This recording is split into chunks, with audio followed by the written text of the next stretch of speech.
Here is the latest from Oil City News on K2 Radio.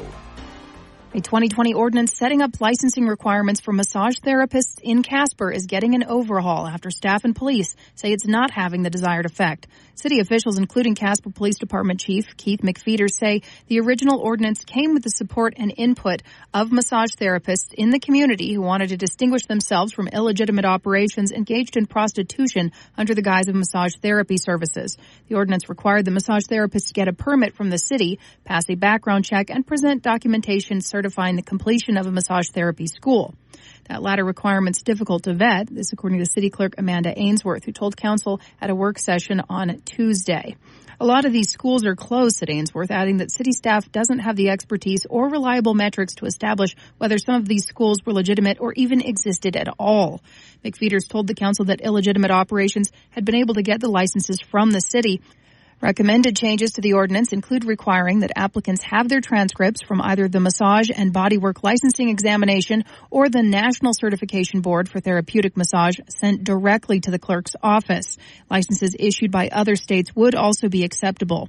Ainsworth said Wyoming is one of only 3 or 4 states that don't have a state-level massage licensing board, so Casper has taken on the unusual task of acting as licensing entity. Council documents note it was hoped the state legislature would take up this matter, since 2020. Another recommendation for an updated ordinance is to change the license renewal period from 2 years to 1. And another suggestion from police is massage parlors be required to get health department inspections every year. Based on previous investigations, the sanitary conditions were good indicators for who was legitimate and who was not. The memo added that other counties in Wyoming require the same of their massage therapy businesses. Police are also recommending operating hours for licensed massage therapists to be limited to 5 a.m. to 9 p.m.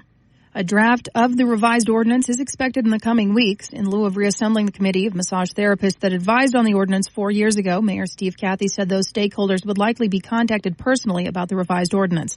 There would be opportunities for the public to weigh in before and during a public comment hearing, and 3 readings of the ordinance should it advance. We will let you know when those dates are.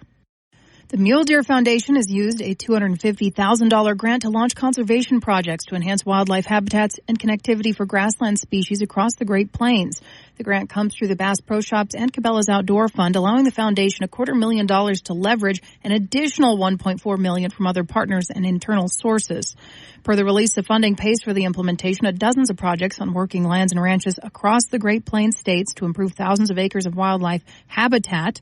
These projects will span eastern Wyoming, South Dakota, Montana, eastern Colorado, North Dakota, western Kansas, Oklahoma, Texas, and New Mexico. These efforts are to benefit mule deer populations and other grassland-dependent species like sage grouse, upland birds, and waterfowl.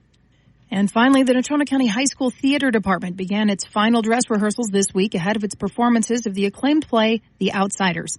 Final dress rehearsals kicked off on Monday afternoon. They concluded on Tuesday. Students will perform the dramatic play on 3 nights.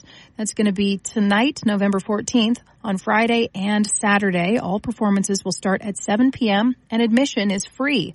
This stage adaptation of The Outsiders is based on a novel by S.E. Hinton. It's set in the 1960s. The story examines youth navigating their way around class and social issues. It looks at themes such as identity and belonging. The play is directed by Ryan Landman. Photographer Dan Cepeda put together a lovely gallery of photos from their rehearsal. You can check those out at k2radio.com. Reporting in Casper, this is Colby Fedor. Be sure to like and follow us on Facebook for all our latest up-to-date coverage.